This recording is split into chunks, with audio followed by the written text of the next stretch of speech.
Bom dia, amados. Nós vamos aqui ler Colossenses 3, 18 a 25 e o capítulo 4, versículo 1, que diz o seguinte: Esposas, que cada uma de vocês se sujeite ao seu próprio marido, como convém no Senhor. Maridos, que cada um de vocês ame a sua esposa e não a trate com amargura.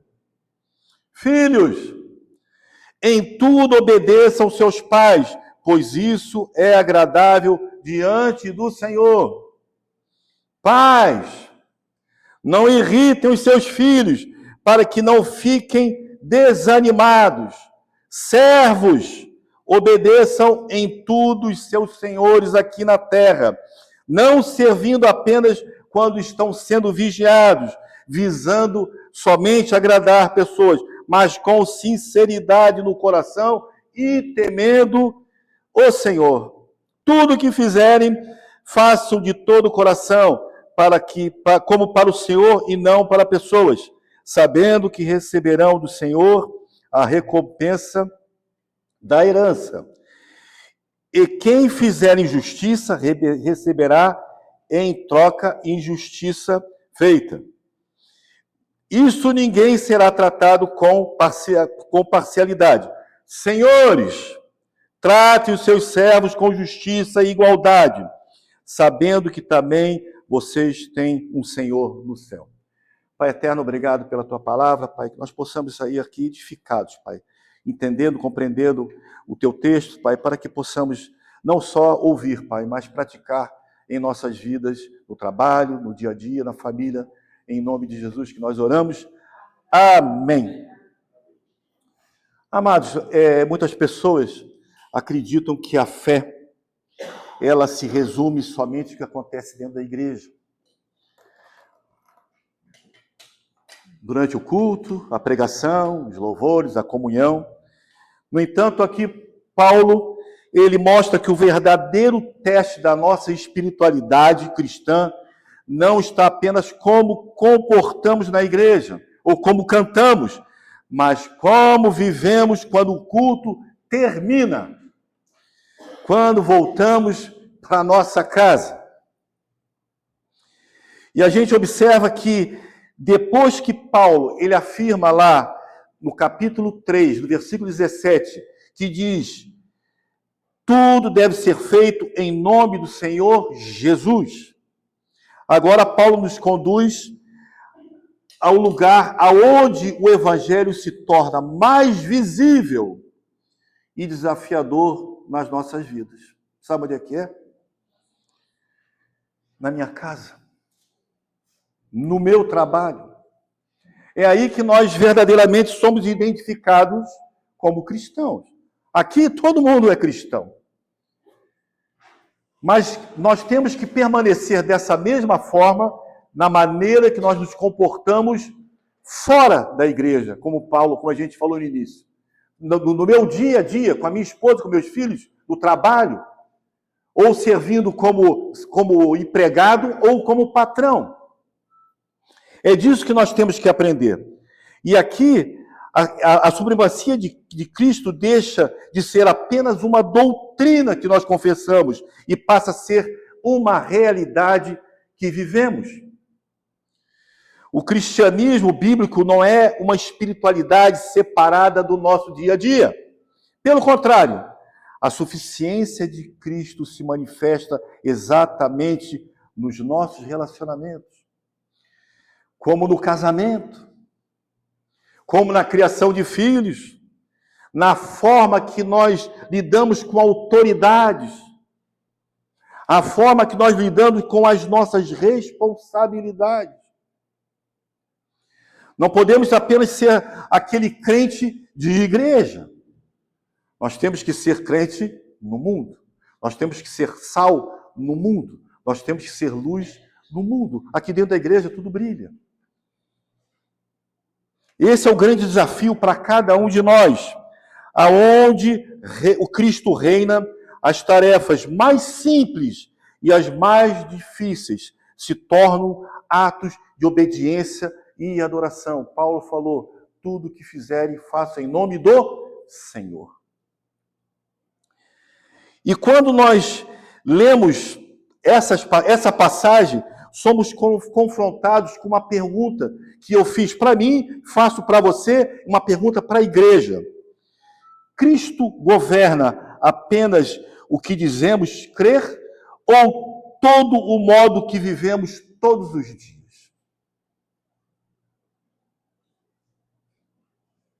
Declaramos que confiamos no Senhor. Declaramos que Ele está no controle de todas as coisas.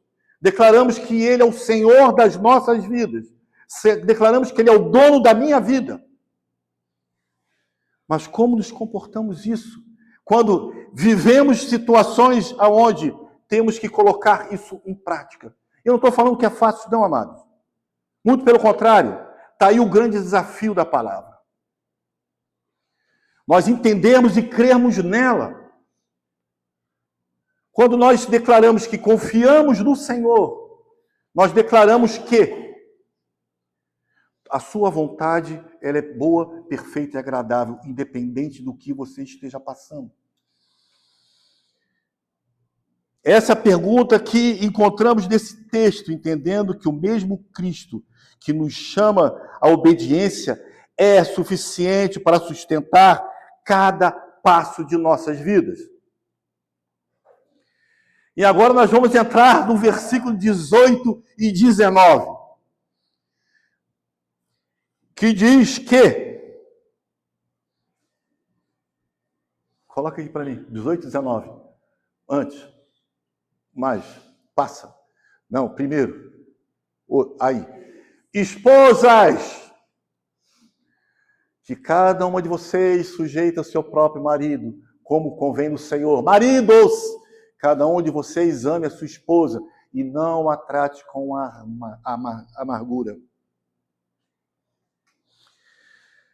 Vivemos num tempo, amados, que o casamento é constantemente redefinido pela cultura. Papéis são confundidos, a autoridade é vista como opressão e o amor é reduzido somente a um sentimento. Observamos que existem casamentos escolhidos por desejos, não por amor. Casamentos escolhidos por interesses, não por amor, não por cumplicidade. Casamentos arranjados. Hoje vivemos numa época de internet, onde já sabemos que esses casamentos que acontecem sem a pessoa nunca ter visto a outra. Ou existem aqueles casamentos onde o amor seja eterno, como o poeta diz, enquanto dure.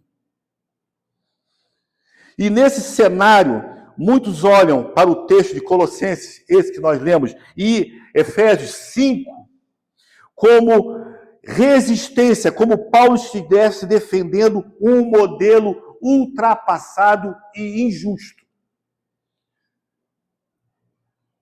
Mas Paulo não começa falando de deveres sem antes falar de quem? De Cristo. Observamos que esse livro de Colossenses, tudo ele fala de Cristo. Obedecemos por causa de Cristo. Então aqui, todo o capítulo 3, ele foi construído na verdade fundamental. Cristo é tudo em todos. Em tudo. E exatamente essa verdade, ela agora é aplicada nesses 2 versículos do casamento. O casamento não é um campo de disputa, de autoridade e poder, mas é um ambiente de disciplina mútua. Quando Paulo fala às esposas e aos maridos, ele não está reforçando desigualdade, mas revelando como o Evangelho restaura a ordem criada por Deus e redime relações marcadas pelo pecado. As esposas, que Paulo está falando, submissão no Senhor. Uma submissão que nasce pela fé no Senhor, não por medo. Aos maridos, ele ordena o amor sacrificial, o amor que exclui aspereza e reflete o caráter de Cristo, que amou a sua igreja e se entregou por ela. E antes de entrarmos profundamente, a gente observa que Paulo não está ensinando como salvar um casamento, mas como o senhorio de Cristo transforma o casamento. Não é uma forma para você aplicar na sua vida para salvar um casamento. Muito pelo contrário, é para o seu casamento, o meu casamento, o nosso casamento, ser transformado com o senhorio de Cristo, onde Cristo é o centro do nosso casamento. A pergunta que esse texto não faz é o seguinte: ele não está afirmando quem é que manda mais. Mas como Cristo está sendo refletivo de maneira como o marido e as esposas se relacionam no dia a dia. Não é quem manda mais. Paulo não está falando disso aí, ó. Mulheres, obedeçam os seus maridos porque quem manda é ele. Não, não é esse sentido. Ele está falando do relacionamento de marido e mulher. Como o esposo e como a esposa devem se relacionar no casamento. Certa vez eu fiz um casamento onde eu usei o texto de Efésios 5. E a gente começou a observar que as pessoas torcem o nariz quando falam: mulheres, se submetam aos seus maridos. Porque é um texto compreendido erradamente. A sua submissão ao marido significa: permita-se ser cuidada por ele. E aí elas ficam: não, mas como assim? Interessante que o homem fala o seguinte: então, marido, faça como Cristo fez, morra por ela. Eu não fico chateado quando alguém fala que eu devo morrer pela minha mulher. E eu acredito também que ela não fique chateada quando a palavra diz que ela deve se submeter a mim. Em Cristo, nós acabamos de falar, não é autoridade. Não é autoridade. É uma submissão adiante, é uma submissão, como é que se diz? Formada pela submissão a Cristo. Esse é o grande papel, é por isso. Então, aonde Cristo reina, o casamento deixa de ser um campo de conflito e se torna um testemunho do Evangelho. É uma palavra que a igreja tem que entender, porque aqui nós temos esposas e esposos. Eu também sou esposo. E a gente tem que observar que o nosso casamento não pode se tornar um campo de conflito, onde pessoas disputam autoridade. A autoridade está em Cristo. Porque Cristo é autoridade na minha vida. E Cristo é autoridade na vida da minha esposa. Quando reconhecemos isso, nós reconhecemos a maneira que tratamos o nosso cônjuge. Então, essa orientação à mulher, essa submissão cristã da mulher, não é inferioridade, mas uma ordem criada por Deus. A expressão no Senhor estabelece o limite desse propósito. Seja submissa ao seu esposo no Senhor. Submissão não é um silêncio forçado, mas cooperação. Esposas, ajudem seus maridos. Às vezes eles têm dificuldades. De igual forma, ainda que o Evangelho transforma o lar em um espaço de serviço mútuo. Divisão de tarefas, divisão de responsabilidades, aonde, na verdade, o homem ele tem que se posicionar de tal maneira que ele tem que ser reconhecido por isso. Mas no 19 ele vai orientar os maridos. Amai vossas esposas, não as tratais com amargura. O amor, ele não é sacrificial. O amor sacrificial, ele não é autoritário. Não é autoritário. É uma liderança moldada pela cruz, não pelo orgulho. Amar é agir com paciência, cuidado e proteção, não somente física, como espiritual. Maridos, cuide das suas esposas, ensine as suas esposas.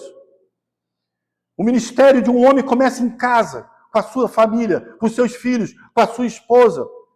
Instrua a sua esposa na palavra. Instrua os seus filhos na palavra. Para quê? Para que ela seja uma exegeta? Não. Para que tanto o homem como a mulher entendam a mesma coisa. Cristo. Essa é a necessidade. Essa é a necessidade. Palavras duras e atitudes ásperas negam o Evangelho. Nega o Evangelho. O marido reflete Cristo quando serve, não quando domina. Muitas vezes, e delegamos responsabilidades para as nossas esposas, que são exclusivamente nossas.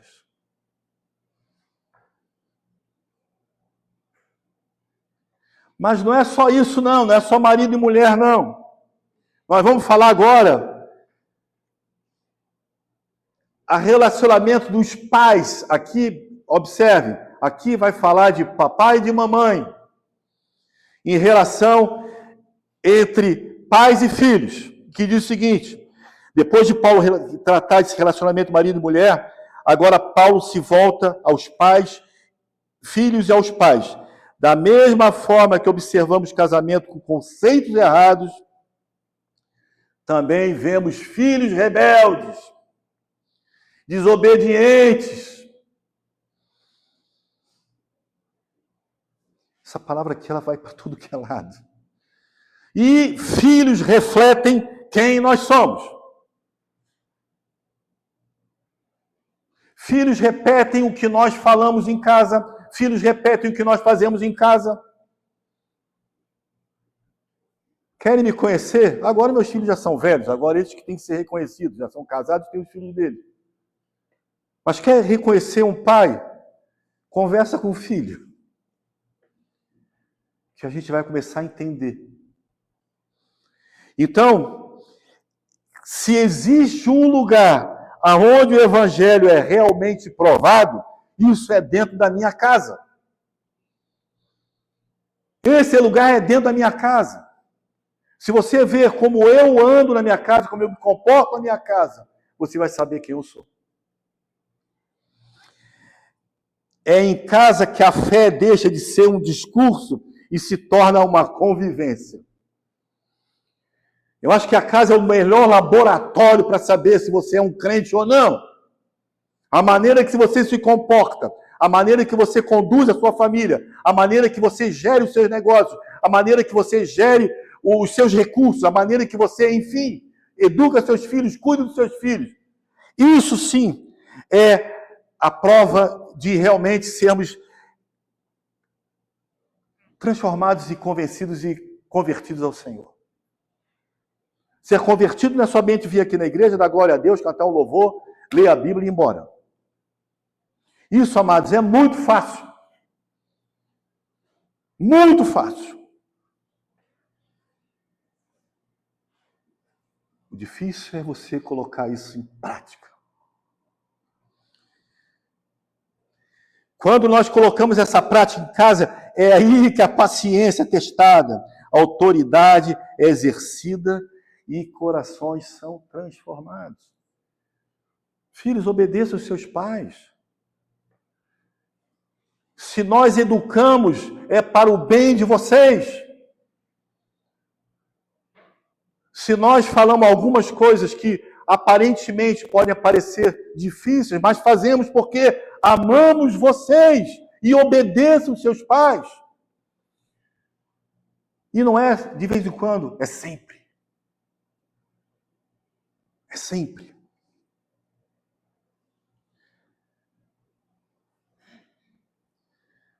O apóstolo Paulo aqui, ele inclui os filhos como parte ativa da nossa igreja. Nossos filhos precisam se arrependerem e se converterem. Eu sempre falo, o Senhor não tem neto, só tem filho. O meu filho tem que se converter e o seu filho tem que se converter. Ele não é salvo por você.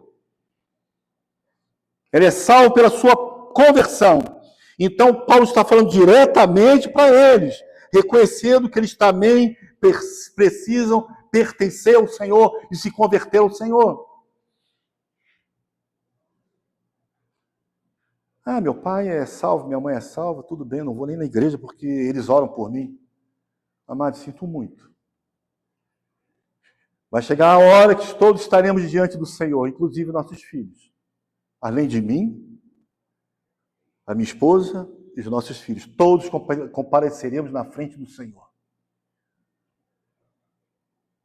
A palavra diz que vai ser um grande dia de temor, um grande dia de sofrimento. Não para nós. Porque nós estamos aprendendo e nós estamos aplicando o que nós estamos aprendendo. Não só aumentos ouvindo. Eu sempre falo a mesma coisa, vou falar de novo. Não sejamos ouvintes da palavra, mas praticantes. Começando em casa. E esse dia que todos compareceremos diante do Senhor vai ser um dia trágico para alguns e glória para outros.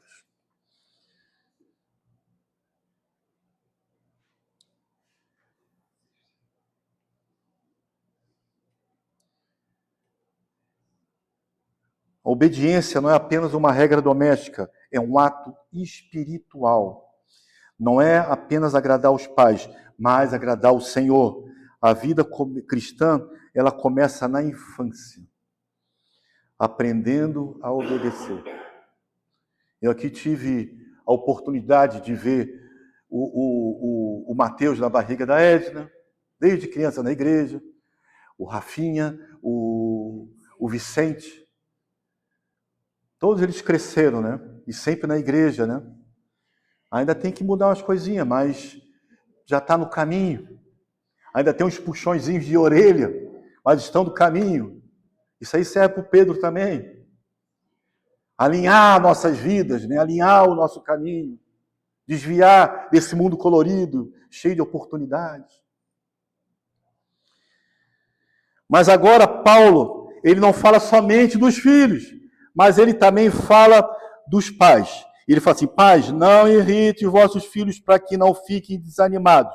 Detalhe, aqueles pais anteriores era papai e mamãe.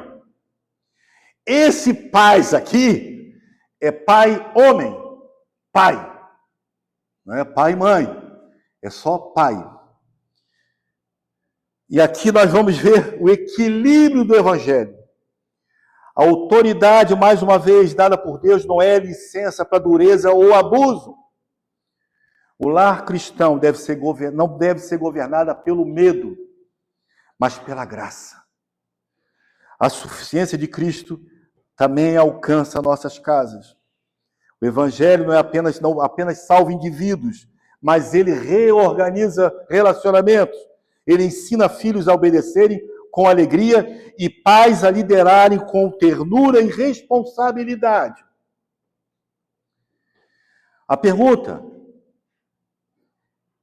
qual é o evangelho que nossos filhos estão aprendendo em casa? Qual autoridade reflete o caráter de Cristo ou somente emoções?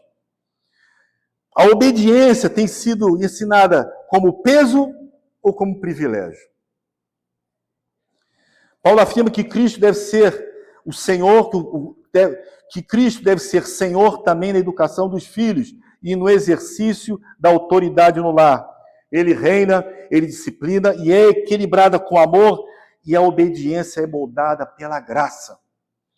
Esse é o entendimento que nos aproximamos dessa verdade. Desejamos que nossos lares sejam organizados, mas verdadeiramente transformados pelo senhorio de Cristo. Pais, nós temos uma responsabilidade muito grande com os nossos filhos. E aqui diz que não é uma autoridade forçada, é uma autoridade com graça. Como eu falei anteriormente, principalmente pai, sorria que o seu filho está lhe vendo. Sorria que o seu filho está observando a maneira que você se comporta. Sorria porque você está sendo filmado. A maneira que como eu me comporto aqui sentado na igreja e a maneira como eu me comporto sentado na mesa da minha casa. Será que eles observam diferença? Será que aqui eu sou um santo e em casa eu sou ao contrário? Será que aqui na igreja como é que se diz? Eu controlo a minha boca, controlo a minha linguagem. E chego em casa, eu despejo um caminhão de palavras torpes, um caminhão de acusações, um caminhão de brigas, acusações. Cuidem, pais, cuidem. Filhos, para que vocês sejam observados e imitados. Imitados, não no ruim, mas no que foi transformado por Cristo.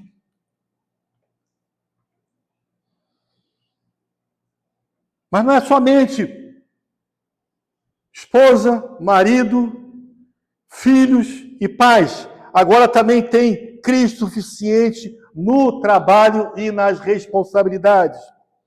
Olha como está escrito de 25 a 24, de 22, versículo 3, de 22 a 25, e depois 4, 1, que diz o seguinte: servos, obedeçam em tudo que os seus senhores aqui na terra, não servindo apenas quando estão sendo vigiados,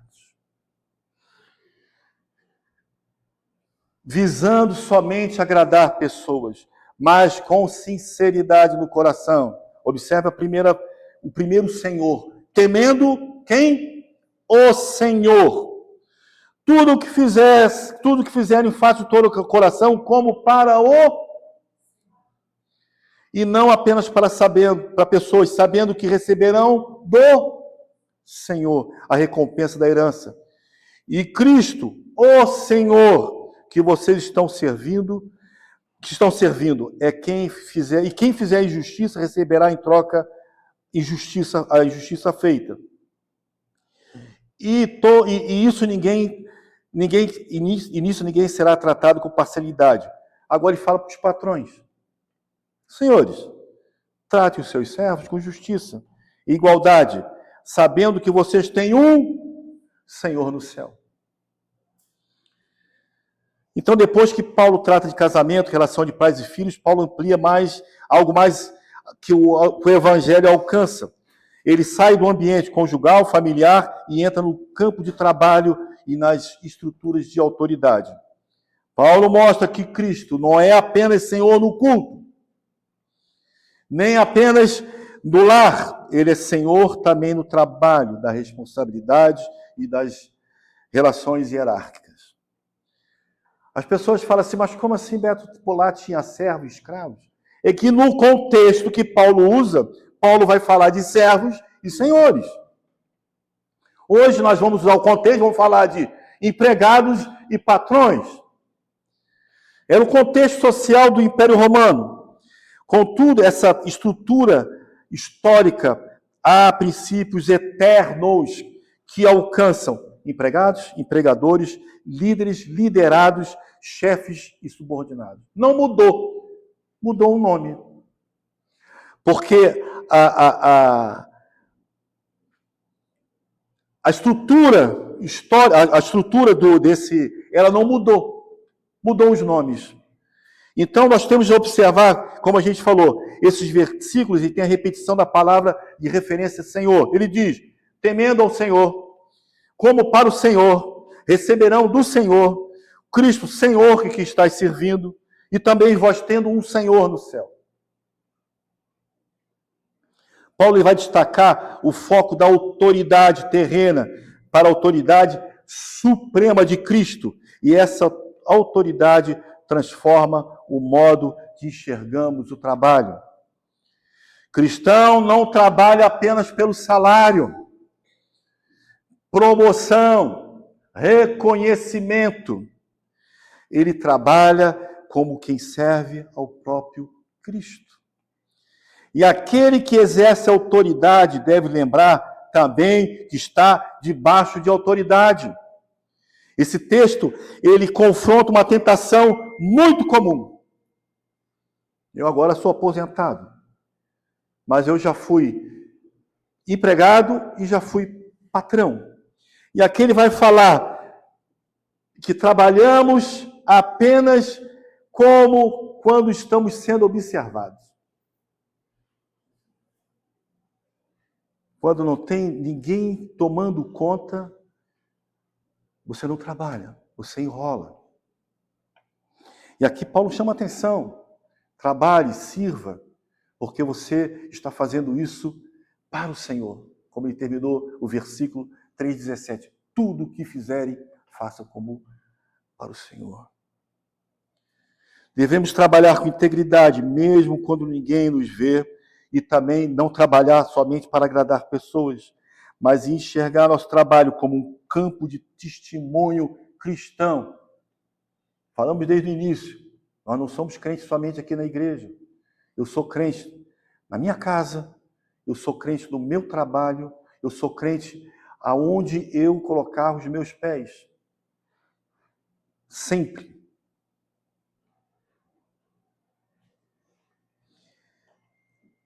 Tudo se torna espiritual, amados, quando fazemos para o Senhor. O escritório, consultório, sala de aula, jovens, o comércio, quem é comerciante, todos se tornam espaços de adoração, quando Cristo é reconhecido como verdadeiro Senhor. E pergunta que nós devemos fazer para nós mesmos: para quem eu estou trabalhando?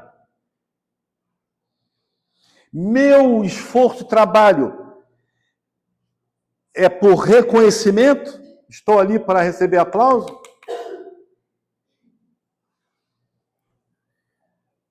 Que o Espírito Santo, amados, nos conduza a enxergar o trabalho não apenas como uma obrigação ou sustento, mas como a graça de Deus em nossas vidas. Nós lemos aquele salmo do rei Ezequias. Ele estava ali morrendo. O Senhor Deus deu graça a ele. E ele fala: como eu posso retribuir isso a ti, Senhor? Como é que eu posso te pagar, Senhor? Você pode pagar, amados, testemunhando o amor dele, a transformação da sua vida. E o versículo 25, já estamos terminando. E quem fizer injustiça receberá em troca a injustiça feita. E nisso ninguém será tratado com parcialidade. Deus, ele não faz acepção de pessoas. O Evangelho também não anula responsabilidade individual e moral. O Evangelho deve ser atuado no nosso dia a dia. Onde Cristo reina, a fé se torna visível. Não há área neutra na caminhada cristã. Não podemos ter dois pesos e duas medidas. Não existe exceção de tratamento. Eu não posso crer metade da Bíblia, metade do versículo. Não podemos crer somente numa parte e a outra nós... Não é bem assim. Veja bem, o famoso veja bem. Não é nessa época, os tempos mudaram. Não é bem assim hoje em dia. A mulher hoje já não precisa mais, porque a mulher se sustenta, a mulher trabalha. Os filhos também já estão com outra vibe, outra mente. O trabalho, tanto faz, não falta emprego. Patrão, tanto faz, não falta empregado. Não é bem assim, né, João? Mas nós temos que observar que toda injustiça que nós fizermos receberá em troca a injustiça feita. E não é porque eu estou aqui pregando para a igreja que eu vou ser tratado com parcialidade. Betão, presta atenção. Presta atenção no que você faz. Presta atenção no que você vê, como você trata as pessoas, como você convive com as pessoas. Como você se torna um empregado, como você é como patrão. Onde Cristo reina, novamente a fé se torna visível. Não há área neutra na caminhada cristã. E por isso que Paulo, lá em Colossenses 4:1, ele fala essa afirmação bem curta, mas profundamente impactante, que diz: senhores, tratem os seus servos com justiça e igualdade, sabendo que vocês também têm um Senhor no céu. Ninguém aqui é chefão. Ele é o chefe supremo. Nós nos submetemos ao Senhor. Então, depois que eles ensinam os servos como trabalharem, agora ele dirige aos patrões. O Evangelho não confronta apenas quem está sob a liderança, mas ele confronta principalmente quem lidera. Aquele que exerce autoridade, lembrar que também está debaixo de autoridade. Paulo nos lembra que acima de qualquer chefe humano existe um Senhor no céu. E diante dele, tanto o empregado como o empregador estão no mesmo nível. Ambos são servos de Cristo. E isso tem que transformar completamente a maneira de exercer o poder. Todo líder terreno tem um Senhor espiritual, celestial. Nenhuma autoridade é final, nenhum cargo é absoluto, nenhuma posição está acima do olhar de Cristo. A suficiência de Cristo redime as estruturas humanas e diante dele todos somos servos. Vamos concluir, amados. Aqui Paulo, ele não nos apresentou um ideal inalcançável, nem um código moral. Ele nos mostrou o que acontece quando Cristo realmente é suficiente na minha vida, na sua vida e nas nossas vidas. Betão, mas é tão difícil a gente aplicar isso na nossa casa. Ele nos mostrou o que acontece quando Cristo é realmente suficiente na sua vida. A nossa vida cristã, amados, não é apenas vivida no domingo, mas na semana inteira. Não apenas na igreja, mas em casa e no nosso ambiente de trabalho.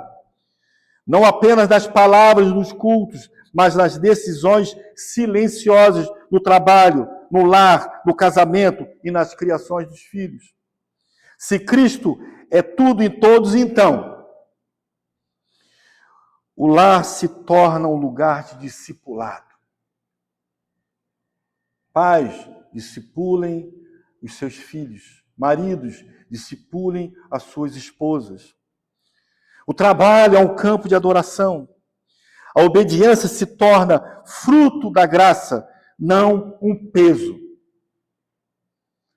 Por isso, não vivemos para conquistar o favor de Deus. Vivemos porque já fomos alcançados por esse favor. E hoje, o Senhor nos chama para um exame sincero. Não é para ninguém responder, você responda a você mesmo. Como você tem tratado o seu cônjuge?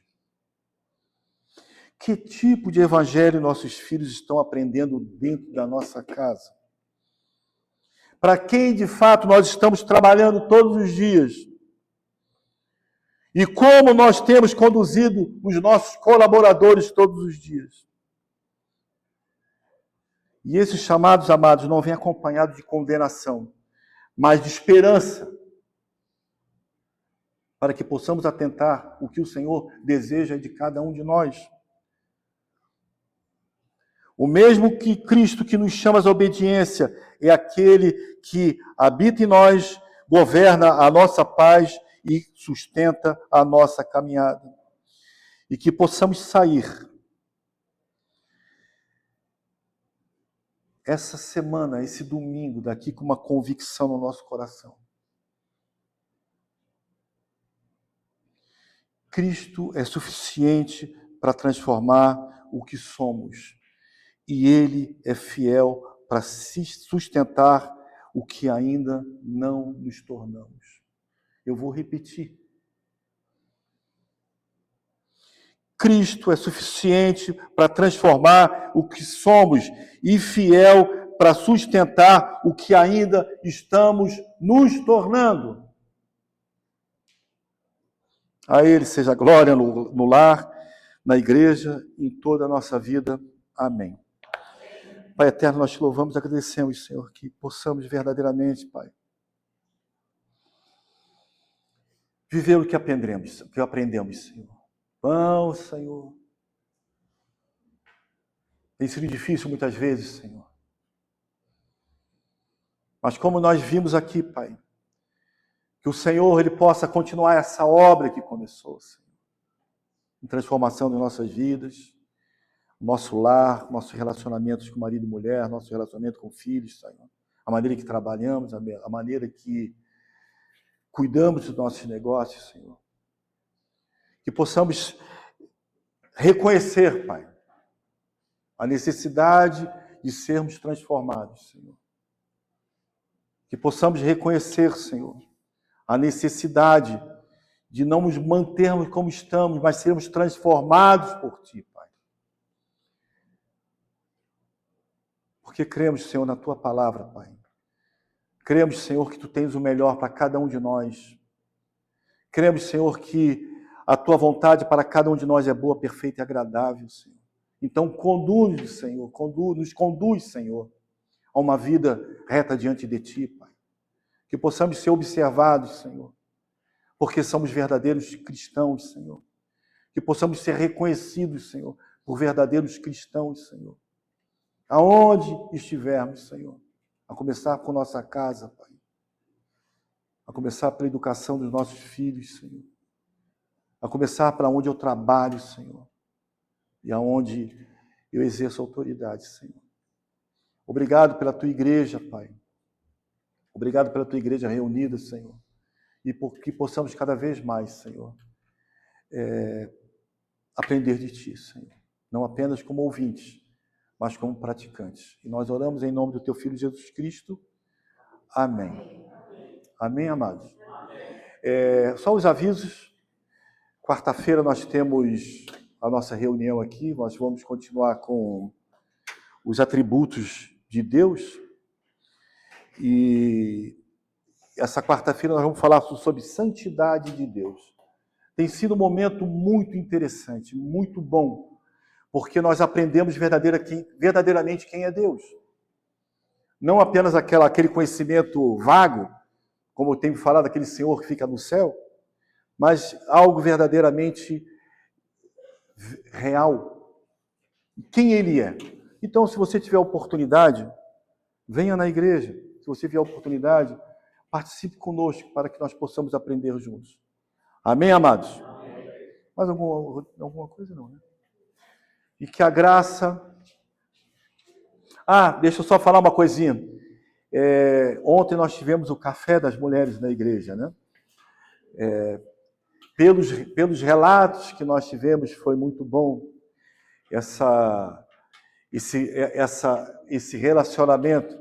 E que o Senhor ache graça diante disso, que possa vir mulheres que falaram que virão à igreja, né? Então, as mulheres estão de parabéns pela iniciativa e que nós sirva de incentivo para nós homens, para também fazermos algo, para convidarmos amigos, convidarmos pessoas para que também possam ouvir do Evangelho. Amém, amados? Que a graça do nosso Senhor, o amor de Cristo e a comunhão do Espírito Santo esteja conosco hoje e eternamente. Amém.